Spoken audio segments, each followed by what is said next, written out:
তোমরা কি করে ভুলে গেলে ওমরকে, যিনি রাতের অন্ধকারে উম্মাহর দুঃখে কাঁদতেন আর দিনে জুলুমের বিরুদ্ধে বজ্রকণ্ঠ হতেন? তাকেও এক কাপুরুষ পিছন থেকে ছুরি মেরে আঘাত করে শহীদ করে ফেললো। তোমরা কি ভুলে গেছো উসমানকে, যিনি কুরআন হাতে রেখেই রক্ত ঝরালেন কিন্তু প্রতিরোধ করলেন না, কারণ তিনি উম্মাহর ঐক্য চেয়েছিলেন?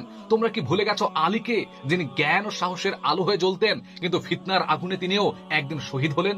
তোমরা কি জানো না হুসাইনের কথা, যিনি সত্যের জন্য পরিবার সহ জীবন দিলেন কিন্তু অন্যায়ের সাথে আপোষ করলেন না? তাদের রক্ত মাটিতে পড়েনি, তা যেন আমাদের হৃদয়কে ডাকছে, জাগো, ফিরে এসো আল্লাহর পথে, আল্লাহর দিকে, আল্লাহর রাস্তায়। তোমরা কি ভুলে গেছো খালিদ ইবনুল ওয়ালিদকে, যিনি শত যুদ্ধ করেও শহীদ হতে পারলেন না? তিনি বুক ভরে বলেছিলেন, কুকুরের মতো বিছানায় মরছি আমি। তোমরা কি মনে রাখো না সালাউদ্দিনকে, যিনি আল্লাহর নামে পুরো জেরুজালেম মুক্ত করেছিলেন কিন্তু শত্রুদের এক শিশুকেও কাঁদতে দেননি তিনি? তোমরা কি শুনেছো উমর মুখতারকে, বৃদ্ধ হয়েও ফাঁসির মঞ্চে দাঁড়িয়েছিলেন বীরের মতো, বলেছিলেন আমরা আত্মসমর্পণ শিখিনি?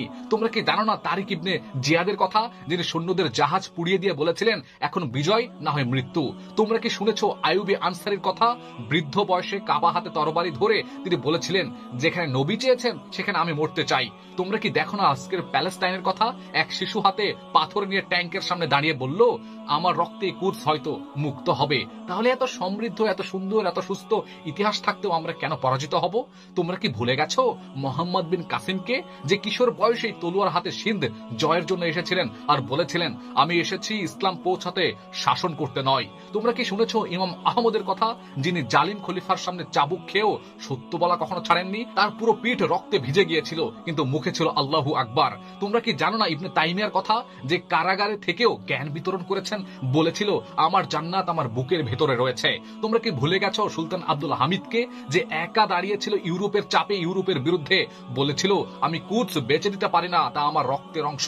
তোমরা কি জানো না ইমাম হাসান আল বান্নার কথা, যিনি কলম ও দাওয়াত হাতে সমাজ বদলাতে চেয়েছিলেন আর এক রাতে গুলিবিদ্ধ হয়ে নীরবে পড়েছিলেন?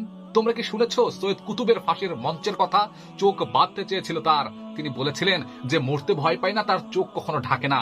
তোমরা কি জানো না বুরহান উদ্দিন রাব্বানির কথা, যিনি জ্ঞান দিয়ে যুদ্ধ করতেন আর জানতেন শান্তির জন্য কখনো রক্ত ঝরাতে হয়? তুমি কি জানো না এগুলো? জানার পরেও কেন তুমি এখনো চুপ করে আছো? জানার পরেও কেন তুমি থেমে আছো? জানার পরেও কেন তুমি আজকে ব্যর্থ হয়ে যাচ্ছ?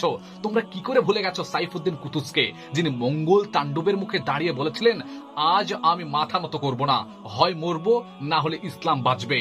তোমরা কি করে ভুলে গেলে বাদশাহ আওরঙ্গজেবকে, যিনি ক্ষমতার মসনদে বসে থেকেও মাটির মতো সেজেছিলেন, নিজ হাতে কোরআন লিখে উপার্জন করতেন? তোমরা কি শুনোনি উমর মুখতারের কথা, যাকে ইতালিয়ানরা বলেছিল তুমি বাঁচতে পারো শুধু মাথা নিচু করে, কিন্তু সে কি বলেছিল আমরা কখনো দাস হইনি, হব না? তোমরা কি ভুলে